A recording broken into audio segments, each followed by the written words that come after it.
Bonjour, je m'appelle Marie Gutiérrez et je suis là pour vous parler de mon roman qui, lui, s'appelle La Dame trois fois belle. Donc c'est un roman de littérature dramatique qui est aussi un roman d'initiation ou d'apprentissage. Il met en scène donc Julie qui est une actrice parisienne. Et Julie part en vacances en Inde et tombe littéralement amoureuse de ce pays. Non seulement du pays, mais aussi d'un homme indien.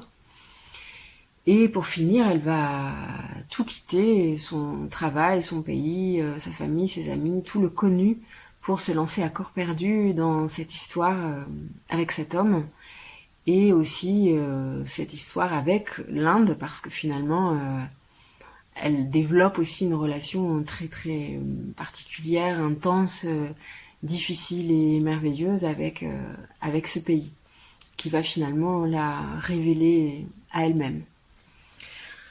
Donc je vais vous lire un petit extrait qui n'est pas le début du roman, mais c'est à peu près ça se situe au tiers du roman à peu près.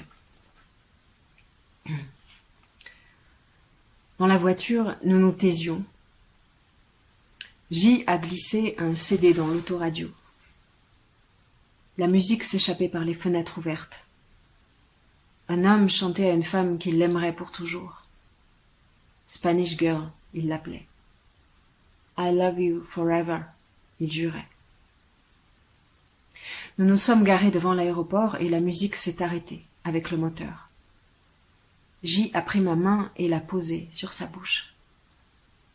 Nous sommes restés là, à nous regarder, ses lèvres sur ma main. Puis nous sommes sortis dans la chaleur moite et je me suis demandé ce qu'il allait faire après ça.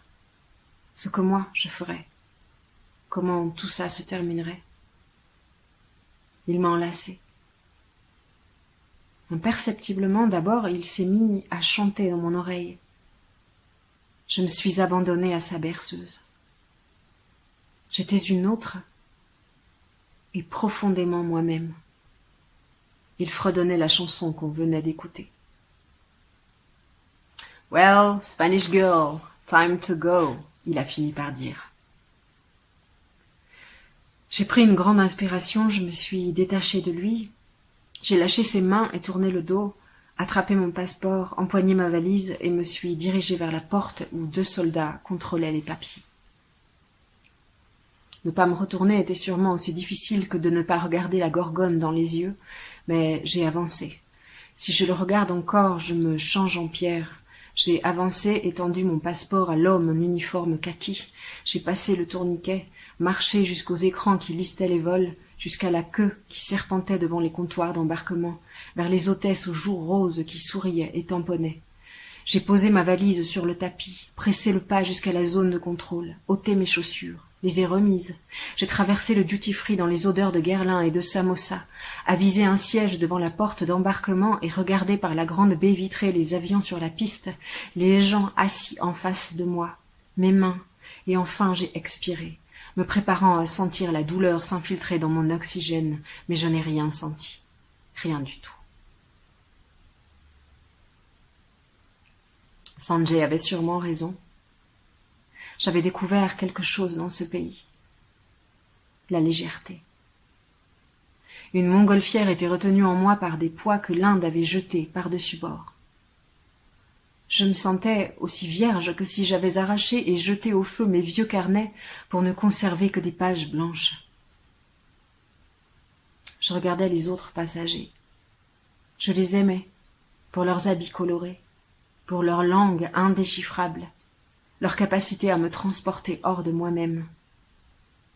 Ici, j'avais accepté que le monde possède autant de facettes que de pays, que de peuples, que de personnes, et que tous avaient leur place. Mon cœur déborde, voilà ce que je me disais.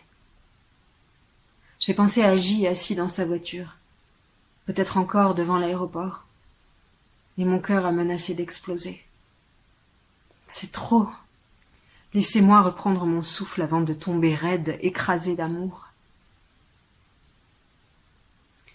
J'ai posé ma tête contre le hublot pour voir la ville d'en haut quand l'avion a décollé.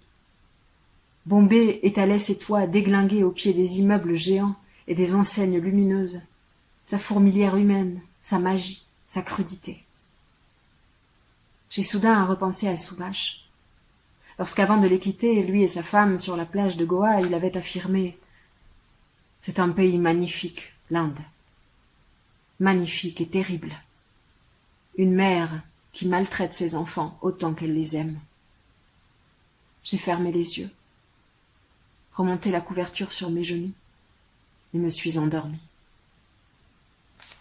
Voilà. Je vous remercie beaucoup de m'avoir écouté. Et si vous lisez mon livre, n'hésitez pas à partager avec moi votre ressenti, à me donner votre avis. J'aime toujours beaucoup discuter avec les lecteurs. Merci beaucoup.